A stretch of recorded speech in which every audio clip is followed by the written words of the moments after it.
Zimbabwe is a landlocked country in southern Africa, which is located between the Zambezi and Limpopo rivers. It is bordered by South Africa, Botswana, Zambia, and Mozambique. The capital and the largest city is Harare. There are 16 official languages, but English, Shona, and Ndebele are the three most commonly used.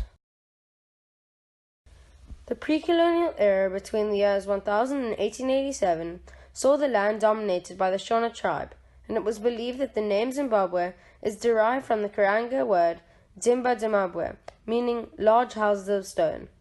The Karanga-speaking Shonas lived in the area known today as Masvingo, where the ruins of Great Zimbabwe still stand.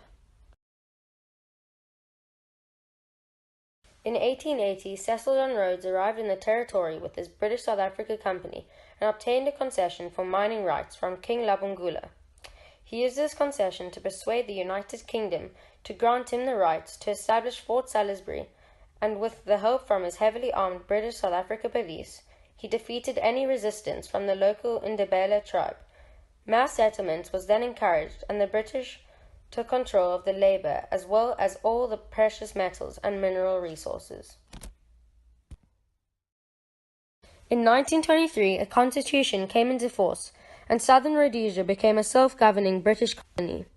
By 1953, there was growing opposition from African groups in the Southern African region, and as the British lost power over neighboring territories, Southern Rhodesians continued to enjoy minority rule. In 1964, the leader of the Rhodesian Front Party, Ian Smith, declared independence from Britain and renamed the land Rhodesia. Between 1965 and 1979, there was a guerrilla war, and in 1980, after pressure from the rest of the world, Zimbabwean forces led by Robert Mugabe gained independence from white minority rule. While freedom of religion is accepted in Zimbabwe, freedom of sexual orientation is not.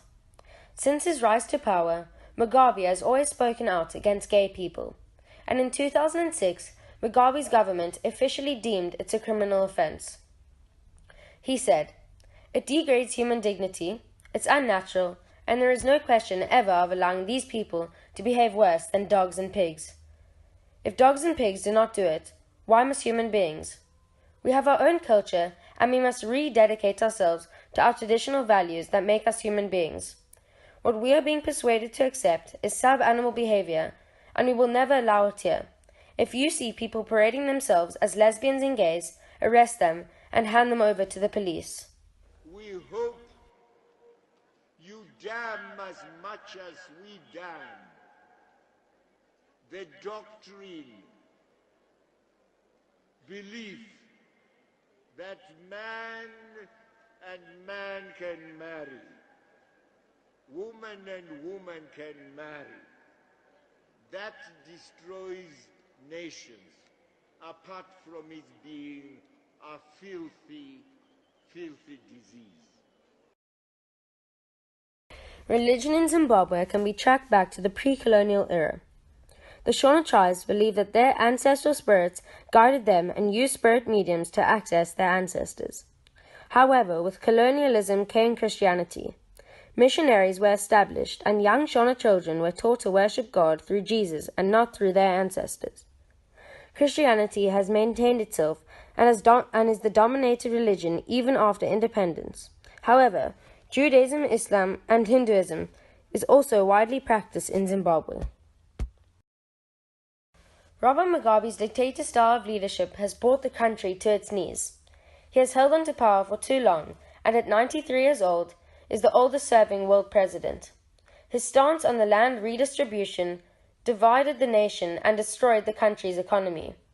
Throughout his hold on power, he has blamed colonization for his country's problems, even though it is nearly 40 years since he took over. Mugabe's regime has proven to be no better for the population than the minority white apartheid system of Ian Smith. We can only hope that our people and our government learn from the faults of our northern neighbours to prevent a similar situation from happening here in South Africa.